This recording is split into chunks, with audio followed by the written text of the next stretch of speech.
오늘 이 아침 하나님께서 주시는 말씀 사도행전 28장 1절에서 15절 말씀 한 절씩 교독하겠습니다. 우리가 구원을 얻은 후에 앉은 그 섬은 멜리데라 하더라. 토인들이 우리에게 특별한 동정을 하여 비가 오고 날이 참에 불을 피워 우리를 다 영접하더라. 바울이 한문 나무를 거두어 불에 넣으니 뜨거움을 인하여 독사가 나와 그 손을 물고 있는지라. 토인들이 이 짐승이 그 손에 달림을 보고 서로 말하되 진실로 이 사람은 살인한 자로다. 바다에서는 구원을 얻었으나 공의가 살지 못하게 하심이로다 하더니 바울이 그 짐승을 불에 떨어버림에 조금도 상함이 없더라. 그가 붙든지 혹 갑자기 엎드러져 죽을 줄로 저희가 기다렸더니 오래 기다려도 그에게 아무 이상이 없음을 보고 돌려 생각하여 말하되 신이라 하더라.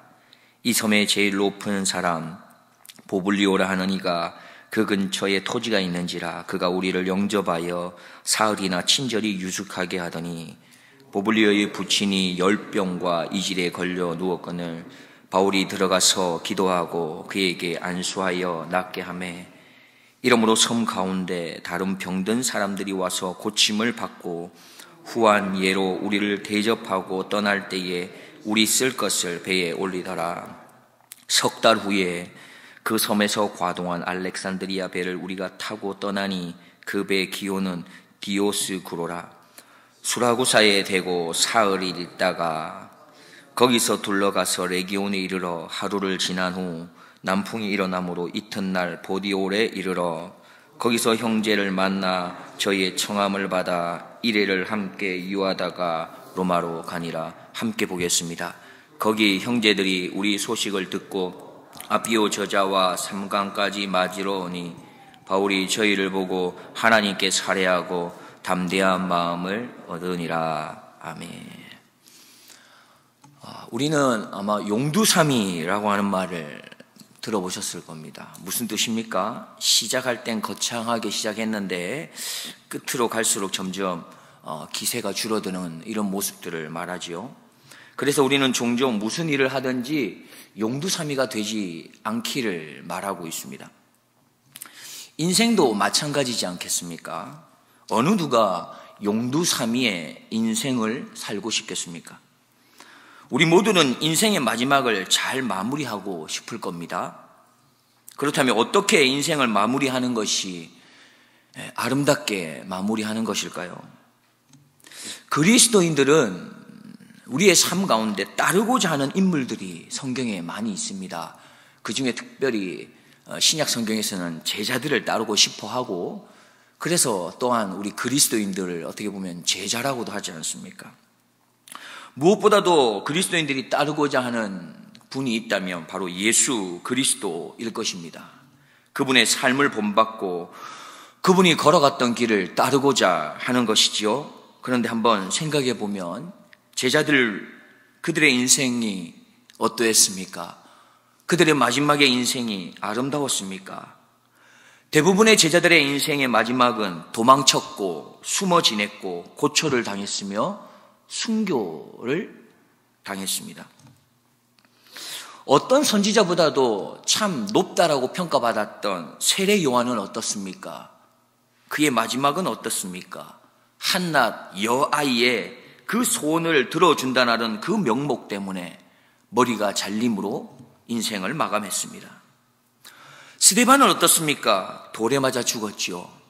예수님 당시에 또한 가장 치욕스럽다고 하는 이 십자가의 형틀, 그것을 예수님은 또한 달리시면서 돌아가셨습니다. 오늘 본문에 등장하는 바울도 인생의 마지막 걸음을 향해서 지금 걸어가고 있는데 그는 죄수라고 하는 그 타이틀을 목에 걸고 로마로 향하고 있습니다. 처음 바울이 다메섹에서 예수님을 만났던 그 순간부터 사실 그의 삶은 그렇게 평탄하거나 형통하지 않았습니다. 그렇지만 그가 1차, 2차, 3차 전도 여행을 하면서 그가 마지막까지 그의 전도 여행에 죄수라고 하는 타이틀을 가지고 그렇게 인생을 마칠 거라고는 아마 바울 자신도 상상하지 못했을 겁니다. 하나님의 일을 하는데 1차 전도, 2차 전도, 3차 전도를 하는데 그래도 나름의 그가 기대하는 모습들이 있었을 거라는 거죠. 아마도 마지막 죄수라고 하는 모습, 다시 말해 자신의 의지가 전혀 작동하지 아니하고 움직일 수도 없고 자신의 계획이나 자신의 준비가 전혀 작동하지 않는 그런 모습으로 마무리할 것이라고는 상상하지 못했을 겁니다. 어쨌든 바울은 지금 그렇게 그 인생의 마지막 전도 여행이 되던 바로 그 4차 전도 여행, 로마로 향하는 그 전도 여행에 죄수의 그런 신분으로 걸어가고 있습니다. 지금 보여지는 모습은 그저 죄수의 모습, 그것으로 인생의 마침표를 찍을 것 같습니다. 그러나 여기에 그 누구도 생각지 못한 바로 그 하나님의 크신 복음의 역사가 펼쳐지고 있는 것입니다. 당시 예수님의 그 십자가의 죽음을 보면서 많은 그리스도인, 더군다나 세상의 모든 권세를 쥐고 있다고 생각했던 마귀마저도 자신이 승리할 거라고 생각했습니다. 그러나 하나님께서는 누구도 예상치 못한 바로 부활의 승리를 준비하고 계셨던 것이죠. 하나님께서는 죄수라는 바울의 신분과 죄수라는 바울의 상황과 그 형편의 그 어려움들 가운데서 어떻게 하나님께서 여전히 일하고 계신지를 오늘 우리에게도 보여주실 것입니다. 오늘 본문의 앞장인 사도행전 27장 44절을 보면 그 남은 사람들은 널조가 혹은 배 물건에 의지하여 나가게 하니 마침내 사람들이 다 상륙하여 구원을 얻으니라. 바울과 함께 했던 알렉산드리아 배에 탔던 276명 모두가 바울이 말했던 것처럼 무사히 육지에 상륙을 하게 됩니다. 그리고 그 상륙한 곳의 이름을 확인해 보니 바로 멜리데라고 하는 곳이었습니다. 오늘 본문 1절입니다. 우리가 구원을 얻은 후에 안즈, 그 삶은 멜리데라 하더라. 멜리데에 상륙한 276명의 사람들은 참으로 감사하게도 그곳에 있었던 토착민들, 그들을 통해서 친절이라는 것을 얻게 됩니다. 특별한 동정을 얻게 됩니다. 배가 파손했기 때문에 대부분의 사람들은 온몸에 물이 젖어 있었을 것입니다. 게다가 또한 비가 오고 있었어요. 얼마나 춥고 힘들었겠습니까? 그때 이 토인들이 나와서 불을 피워서 그를 맞이합니다. 2절입니다. 토인들이 우리에게 특별한 동정을 하여 비가 오고 날이 참에 불을 피워 우리를 다 영접하더라. 토인들은 하나님을 알지 못했습니다. 예수님을 알지 못했어요. 복음을 알지 못했습니다. 그런데 생전 처음 본 사람들에게 이렇게 특별한 동정을, 특별한 친절을 베풀어 줍니다. 우리들은 어떻습니까? 우리들은 그리스도인입니다. 그리스도인이란 누구도 경험해 보지 못한 특별한 사랑, 그 크고 넓은 예수 그리스도의 사랑을 경험한 자들을 그리스도인이라 합니다. 그런데 우리들은 주는 것에, 나누는 것에, 베푸는 삶에 혹 얼마나 풍성하게 살아가고 계십니까?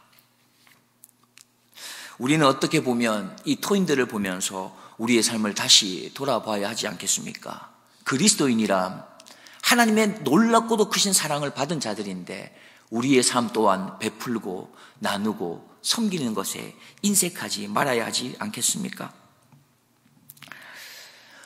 여기 계신 성도님들은 학창시절을 어떻게 보내셨습니까? 혹 학창시절 가운데 예수님을 알지 못했다면 아마 경험해 보지 못했을 수도 있지만 학창시절 가운데 예수님을 믿었다면 아마 그 캠프파이어를 경험해 보셨을 겁니다. 이 글자만 떠올려도 이렇게 흥분되지 않습니까? 저는 그렇거든요. 너무 좋습니다.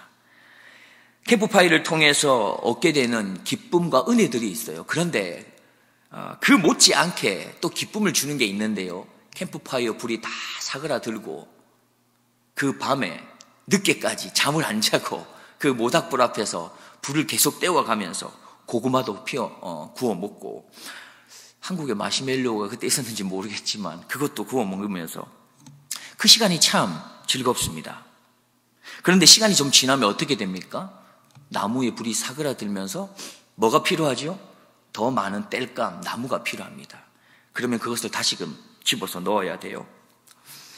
그 당시에 그 자리에 있었던 여기 우리 성도님들 중에 그 나무를 다시금 가지고 오기 위해서 자리를 일어났던 분들이 아마 여기 있는 모든 분들이라고 저는 생각해 보고 싶습니다. 그 수고를 위해서 누군가가 일어서야 하는 그 수고의 자리에 수고했던 분들이 여기 있는 분들이 아닐까 생각해 봅니다. 지금 모든 사람들이 정말로 힘겹게 죽음의 사투에서 이기고 겨우겨우 육지까지 왔기에 모두가 지쳐서 조금도 움직이고 싶지 않았을 겁니다. 근데 그때 바울도 얼마나 힘들었겠습니까? 그러나 그때 그 바울이 자리에서 일어나 나무들을 준비하고 그렇게 다시금 불을 피웁니다. 한 뭇나무라고 오늘 본문에서 말하는데요, 나무 한 묶음을 불에 넣었던 거죠. 그렇게 수고했는데, 그렇게 헌신했는데, 그렇게 피곤한 몸을 이끌어서 또 자기가 헌신했는데 아니나 다를까 더 어려움을 당합니다. 독사가 나와 바울의 손을 물지요. 이 광경을 보았던 토인들이 뭐라고 말합니까? 3절과 4절을 보면 바울이 한 뭇나무를 거두어 불에 넣으니 뜨거움을 인하여 독사가 나와 그 손을 물고 있는지라. 토인들이 이 짐승이 그 손에 달림을 보고 서로 말하되 진실로 이 사람은 살인한 자로다. 바다에서는 구원을 얻었으나 공의가 살지 못하게 하심이로다 하더니 했습니다. 이 사람이 살인자로다. 바다에서 구원을 얻었지만 공의가 그를 살지 못하게 했다라고 말합니다. 그런데 이상한 것은요, 바울이 조금도 상함이 없다는 겁니다. 죽을 줄로 알았는데 아무런 이상이 없는 겁니다. 그러자 이들이 말을 바꿉니다. 뭐라고 바꾸지요? 그는 신이다 라고 말을 바꿉니다. 5절 6절입니다. 바울이 그 짐승을 불에 떨어버림에 조금도 상함이 없더라. 그가 붙든지 혹 갑자기 엎드려져 죽을 줄로 저희가 기다렸더니 오대 기다려도 그에게 아무 이상이 없음을 보고 돌려 생각하여 말하되 신이라 하더라 했습니다. 멜리드 섬에 거주하는 토인들은 큰 폭풍 가운데 살아남았던 그들을 보면서 아마도 그들이 큰 죄가 없기 때문에 이 죽을 수밖에 없는 폭풍 가운데서 신이 살려주었을 거라고 생각했던 것 같습니다. 그런데 그 가운데 바울이 독사에 물리게 되니까 그들은 생각이 바뀐 거죠. 그들이 겨우 살아난지는 모르지만 그들은 살인자였기 때문에 공의가 그를 살려두지 않았어 라고 말한 것입니다.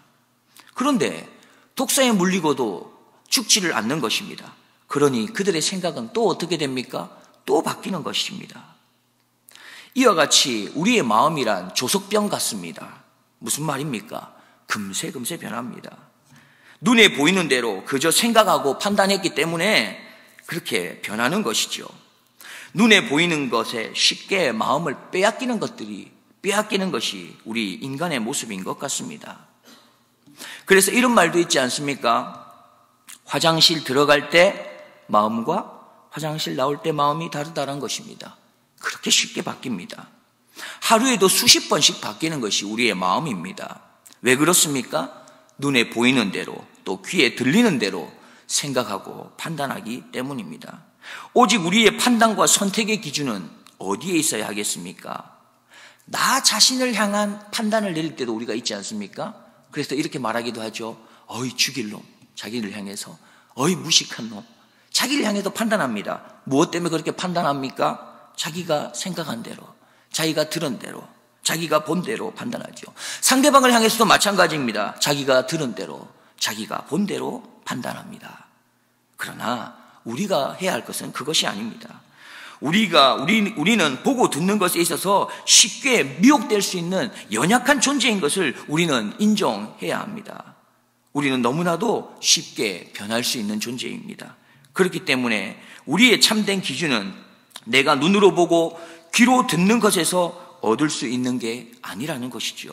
오직 하나님의 말씀만이 판단의 기준이 되어야 합니다. 하나님의 말씀이 기준이 될 때에 우리의 인생, 우리의 생활은 안정감을 찾는 것입니다.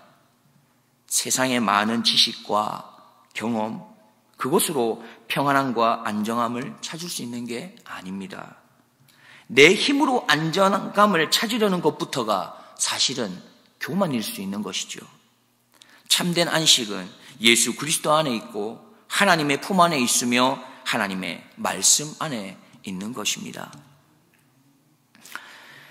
7절 말씀을 보면 이 섬의 제일 높은 사람 보블리오라는 이가 그 근처에 토지가 있는지라 그가 우리를 영접하여 사흘이나 친절히 유숙하게 하더니 했습니다. 바울과 그의 일행들 276명은 멜리데 섬에서 또 큰 은혜를 한 번 더 입게 됩니다. 그 섬에서 제일 높은 사람 보블리오가 그들을 다 초청해서 초대해서 사흘 동안 이렇게 대접해 주는 것이죠. 생각해 보면 아마도 바울에게 일어났던 일, 무슨 일입니까? 독사가 물렸는데도 죽지 않았다는 것이죠. 이 사건에 대해서 보블리오가 들었거나 혹은 보았기 때문에 그들을 그렇게 극진히 대접했는지도 모르겠습니다. 그렇지만 276명이나 되는 이 많은 사람들을 모두 초대했다라는 것은 조금 아이러니하기도 합니다. 아무튼 이렇게 초대받은 가운데 보블리오의 부친이 열병, 이질에 걸려 누워있는 것을 알게 됐던 바울은 어떻게 하지요? 그의 부친을 기도하고 안수하여서 낫게 해줍니다. 이 소식이 다른 주변에 또한 퍼지게 되고 다른 많은 사람들도 바울에게 나와서 고침을 받게 됩니다. 이러한 하나님의 바울과 함께 하심에 대한 이 증거들 때문이겠습니까? 보블리오는 바울과 그의 일행들이 떠나는 마지막까지 후한 예로 대접하고 필요한 쓸 것들을 챙겨서 배에 올려주지요. 그렇게 바울과 일행들은 다시금 석 달 만에 그들이 목적했던 그곳으로 로마로 다시금 떠나게 됩니다. 그렇게 이탈리아에 있는 보디올 항에 다다르게 되면서 그곳에서 그는 믿음의 형제들을 만나는 귀한 일이 있게 됩니다. 그곳에서 7일 동안 성도들과의 교제를 가지고 또한 더 나아가 수도인 로마로 향하는 길에 또한 마중 나오게 된 그의 믿음의 형제들과 이렇게 만남을 가지게 되지요. 이렇게 바울은 로마에서 하나님께서 예비해 두신 바로 믿음의 형제들의 큰 환대를 받으면서 자신이 가고 있는 지금 이 걸음, 이것에 대한 더 분명한 확신을 얻게 됩니다. 그래서 그는 하나님께 살해합니다. 다시 말하면 감사하지요.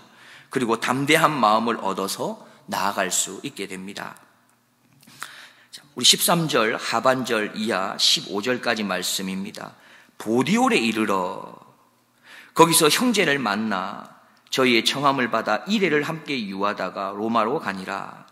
거기 형제들이 우리 소식을 듣고 아비오 저자와 삼강까지 맞으러 오니 바울이 저희를 보고 하나님께 살해하고 담대한 마음을 얻으니라.